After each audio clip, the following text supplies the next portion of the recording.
ವೀರಭದ್ರೇಶ್ವರರ ಹುಟ್ಟಿದ ರೂಪ ಎಂತಂದರೆ ಒಬ್ಬರೇ ರುದ್ರ,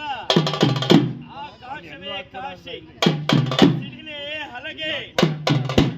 ಜಂಜು, ದಿನದಿಂಗಳೇ ಗಂಧ, ನಕ್ಷತ್ರಗಳೇ ಪುಷ್ಪಮಾಲೆ, ಇವರು ಹಿಡಿದಿರ್ಪ ಆಯುಧ ಸರ್ಗ ಇರಿಸು ಇಂಡಿವಾಳ ಕಾಣೆಗತ್ತೆ ಅದರ್ಗತ್ತೆ ಎದರ್ಗತ್ತೆ ಬಗೆಯ ಬಾಣ ದಿಗಿಲ್ ಬಾಣ ನರಬಿಲ್ಲು ನಳಬಿಲ್ಲು ಜಲನಗದೆ ಶಾಂಕುಶಗದೆ ಬೆಳಕಿನ ಹಗ್ಗ ದಾಂಡು ಬಿಲ್ಲು ಆಶುಪಥ ಆಶಾಂಕುಶ ಒಬ್ಬರೇ ರುದ್ರ ಶಸ್ತ್ರ ಪವಾಡವನ್ನೇ ಮಾಡುತ್ತಾ ತೋಳು ಹಸ್ತ ಬಾಯಿ ಬೀಗ ತಲಗಾಣ ಹಸ್ತಕ ಶೂಲ 1008 ಬಿರುದಾವಳಿಗಳನ್ನು ಹೊತ್ತುಕೊಂಡು ಚರ್ಚರಿ ಭೂತನಾಗಿ ಹಸಿರು ತಗಲೆಯ ಮೇಲೆ ಅಸನಾದ ನುಡುಕಟ್ಟು, ಕರಡಿಗೆ ಶಿವಧಾರ, ಕಂಕಣದ ಉಡುದಾರ, ಅಂಗೈಗೆ ಬಂಗಾರದ ಮುಡಿಯ ತೊಟ್ಟು, ಕಿವಿಗೆ ಚೌಕಳಿ ಮುತ್ತು, ಸಿರಿನಲ್ಲಿ ವಿಭೂತಿ, ಮುಖದಲ್ಲಿ ವೇದಸ್ತುತಿ, ಪಾದಕದಲ್ಲಿ ಪಾದಕಾಜ್ವಾಲೆ, ಹತ್ತಲೋಳ್ ರುಂಡಮಾಲೆ, ಕಾಲು ಗಂಟೆ, ಎಳಕಾಲು ಬಾಸಿಂಗ, ಜಳಿರ್ ಜಳಿರ್ ಜಳಿರ್ ಜಳಿರ್ ಜಳಿರ್ ಎಂದೆನ್ನುತ್ತಾ ಜಗದೀಶ್ವರನ ಜಟೆಯಿಂದ ಉದ್ಭವಿಸಿದಂತ ವೀರಭದ್ರ, ಯಾವ ವೀರಭದ್ರೇಶ್ವರ ಮತ್ತೊಂದು ಸಾರಿ ಯಾವ ತಂಗಿ ಚೌಡೇಶ್ವರಿಯನ್ನು ಉದ್ಭವಿಸಿ ಅಣ್ಣ ತಂಗಿಯರನ್ನ, ಯಾವ ವೀರಭದ್ರೇಶ್ವರ ಚೌಡೇಶ್ವರಿಯನ್ನ, ಯಾವ ಹರನೊಡನೆ ವಿರೋಧವನ್ನ ತಾಳಿದಂತಹ ದಕ್ಷ ಬ್ರಹ್ಮನ ದಕ್ಷಾವತಿಗೆ ಕಳಿಸಿದ್ದಾನೆ. ಹರನಿಗೆ ಬರಬೇಕಾದಂತ ರುದ್ರದ ವಿರ್ಭಾಗವನ್ನ ಪಡೆದು ಬಾ, ಯಾವ ಹರನಾಳುವ ಕೈಲಾಸವನ್ನ ನಾನಾಳುವೆ ಎಂಬ ಅಹಂಕಾರವನ್ನ ದಕ್ಷನಿಂದ ಮುರಿದು ಬಾ. ತಪ್ಪ ನುಡಿದಂತ ನುಡಿಗಳನ್ನ ಕೇಳಿದಂತ ವೀರಭದ್ರ ದಕ್ಷಾವತಿಗೆ ಬಂದು ಒಬ್ಬರೇ ರುದ್ರ ದಕ್ಷ ಬ್ರಹ್ಮನ ಅಹಂಕಾರವನ್ನು ಮುರಿದು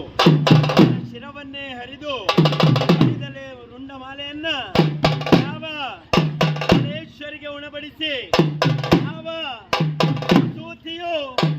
ಆದಕ್ಕೆರೆಗೆ ವೀರಭದ್ರೇಶ್ವರಂತ ಮಂಗಲ್ಯ ಭಿಕ್ಷೆಯನ್ನು ಬೇಡಿದಾಕ್ಷಣ ಈ ತಲೆಯನ್ನು ತಂದು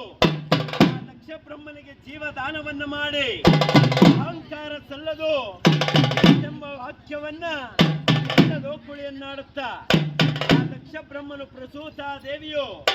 ವೀರಭದ್ರೇಶ್ವರನ ಪಾದ ಸೇವಕರಾಗಿ ಯಾವ ಜಗದೀಶ್ವರನ ಆಜ್ಞೆಯಂತೆ ವೀರಭದ್ರೇಶ್ವರನಿಗೆ ಭದ್ರಕಾಳಿಯನ್ನು ಕೊಟ್ಟು ವಿವಾಹವನ್ನು ಗೈದು ಈ ಭೂಲೋಕದಲ್ಲಿ ನೆಲೆಗೊಳ್ಳಿ ಯಾವ ಅಹಂಕಾರವನ್ನ ನಾನು ಎಂದು ಮೆರೆದವರಿಗೆ ದಕ್ಷ ಬ್ರಹ್ಮ ಪ್ರಸೂತ ದೇವಿಯ ದಕ್ಷಯಾಗವನ್ನ ಲೋಕದಲ್ಲಿ ಯಾವ ದಕ್ಷಯಾಗ ಎಂಬ ಕಟ್ಟದಲ್ಲಿ ಯಾವ ವೀರಭದ್ರೇಶ್ವರನ ಲಿಂಗದ ವೀರರು ಪ್ರವಚನದಲ್ಲಿ ನುಡಿಯುತ್ತಾರೆ. ಯಾವ ರಾಯಚೋಟಿ ಎಂಬ ಸುಕ್ಷೇತ್ರದಲ್ಲಿ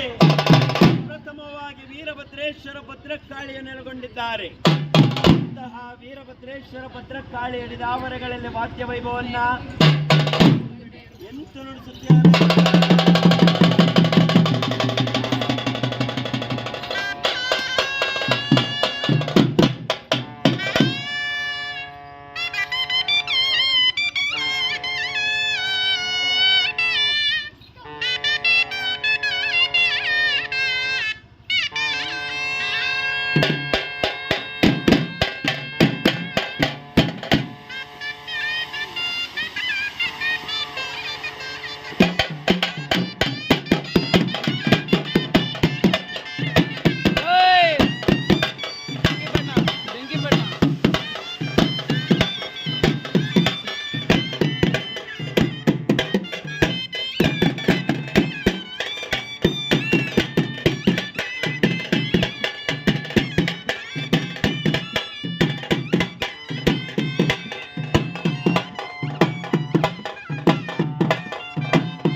ಧನ್ಯವಾದಗಳು.